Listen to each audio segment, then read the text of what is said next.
Hello അപ്പോൾ എല്ലാവർക്കും നമ്മുടെ യു ആർ യുവർ സെൽഫിൻ്റെ പുതിയൊരു വീഡിയോയിലേക്ക് സ്വാഗതം. അപ്പോൾ ഇന്ന് ഞാൻ കുറച്ച് ചെറീസുമായിട്ടാണ് വന്നിട്ടുള്ളത്.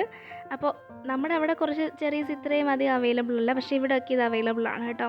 അപ്പോൾ ഇത് ഞാൻ അച്ചാറിടാനാണ് ഉദ്ദേശിക്കുന്നത്. അപ്പോൾ ജസ്റ്റ് കുറച്ച് നേരം വെള്ളത്തിൽ മുക്കി വെച്ചിട്ട് അതിൻ്റെ ഞെട്ട് മാത്രം ഇതുപോലെ കളഞ്ഞെടുത്താൽ മതി. ഞെട്ട് കളഞ്ഞെടുക്കുക. അത് കഴിഞ്ഞിട്ട് ജസ്റ്റ് നമ്മൾ ചെയ്യേണ്ടതെന്ന് പറഞ്ഞാൽ ഒന്ന് തോർത്തിയെടുക്കണം.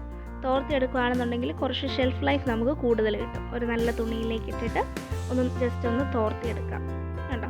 അത് തോർത്തിയെടുത്തതിന് ശേഷം നമുക്ക് ആവശ്യമുള്ള സാധനങ്ങളെന്ന് പറയുന്നത് മുളക് പൊടി, ഇഞ്ചി, വെളുത്തുള്ളി, അതുപോലെ അത് കുറച്ച് അച്ചാർ പൊടി ഞാൻ എടുത്തിട്ടുണ്ട്.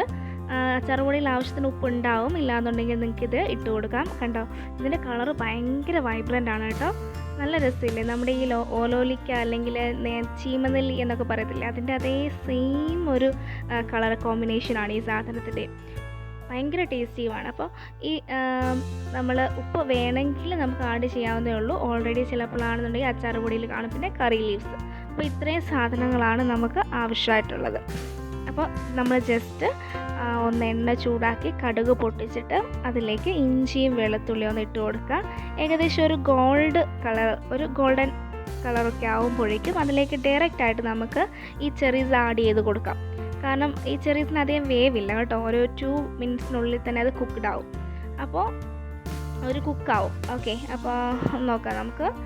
ഇപ്പോൾ നമുക്കൊരു ഗോൾഡിഷ് കളറായി വരുന്നുണ്ട്. അപ്പോൾ ഇതിലേക്ക് നമുക്ക് ഡയറക്റ്റായിട്ട് നമ്മുടെ ചെറീസ് ആഡ് ചെയ്ത് കൊടുക്കാം.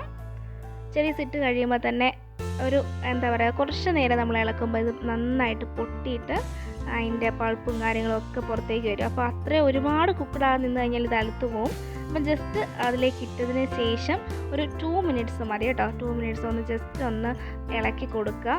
എന്താ ഇതിപ്പോൾ നമ്മൾ നേരിട്ട് എണ്ണയിലേക്ക് ഇട്ടതെന്ന് വെച്ച് കഴിഞ്ഞാൽ നമ്മൾ പൊടി ഇട്ട് കഴിയുമ്പോൾ പൊടി കുറേ എണ്ണ അങ്ങ് അബ്സോർബ് ചെയ്യും. അപ്പോൾ നമുക്ക് ഇത്രയും നന്നായിട്ട് ഫ്രൈ ചെയ്ത ഒരു ഫ്രൈഡ് ആയിട്ടുള്ളൊരു മോഡിൽ കിട്ടില്ല. അതുകൊണ്ടാണ് ഞാൻ അങ്ങനെ ചെയ്തത്. ഇപ്പോൾ അതിലേക്ക് കുറച്ച് അച്ചാർ പൊടി ഇട്ട് കൊടുത്തു. പിന്നെ ചില്ലി നിങ്ങൾക്ക് ആവശ്യമുണ്ടെങ്കിൽ മാത്രം ആഡ് ചെയ്താൽ മതി കേട്ടോ. ഒരു കളറിന് വേണ്ടിയിട്ട് ഞാൻ ആഡ് ചെയ്യുന്നതേ ഉള്ളൂ. അപ്പോൾ അച്ചാർ പൊടി ഇട്ട് നന്നായിട്ട് ഇളക്കിയിട്ട് അതിലേക്ക് കുറച്ച് മുളക് പൊടി ഞാൻ ആഡ് ചെയ്ത് കൊടുക്കുന്നുണ്ട്. ഓക്കെ, മുളക് പൊടി, അതുപോലെ നമ്മുടെ കറി ലീവ്സും കൂടി ഇട്ട് കൊടുക്കുന്നുണ്ട്. കറി ലീവ്സും കൂടി ഇട്ട് ഇളക്കുക. അപ്പോൾ ചൂടുവെള്ളം നമുക്ക് ആവശ്യമുണ്ട്. ചൂടുവെള്ളം തിളപ്പിച്ചാറിച്ചിട്ടാണ് നമ്മൾ ഇതിലേക്ക് ഒഴിക്കുന്നത്. അപ്പം ജസ്റ്റ് ഒറ്റ തിളയാവുമ്പോൾ തന്നെ നമുക്ക് അതെടുക്കാം. നിർത്തി ഓഫ് ചെയ്തിട്ട് നമുക്ക് സെർവ് ചെയ്യാൻ പറ്റും. ഇഷ്ടമുള്ളവർക്ക് വേണമെങ്കിൽ അതിലേക്ക് കുറച്ച് കായപ്പൊടിയും കൂടി ഇട്ട് കൊടുക്കാം കേട്ടോ.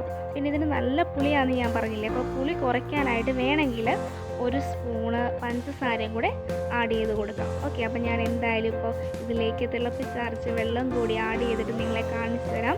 ഭയങ്കര ടേസ്റ്റി ആയിട്ടുള്ള ഒരു അച്ചാറാണ് കേട്ടോ. ഇത് കണ്ടോ, നന്നായി വെന്തിട്ടുണ്ട് കണ്ടോ. നമ്മൾ ടച്ച് ചെയ്യുമ്പോൾ തന്നെ നമുക്കറിയാം. ഓക്കെ, കണ്ടോ. അപ്പോൾ നല്ല ഒരു ടേസ്റ്റി അച്ചാറാണ്. എല്ലാവരും ട്രൈ ചെയ്ത് നോക്കുക. ബൈ.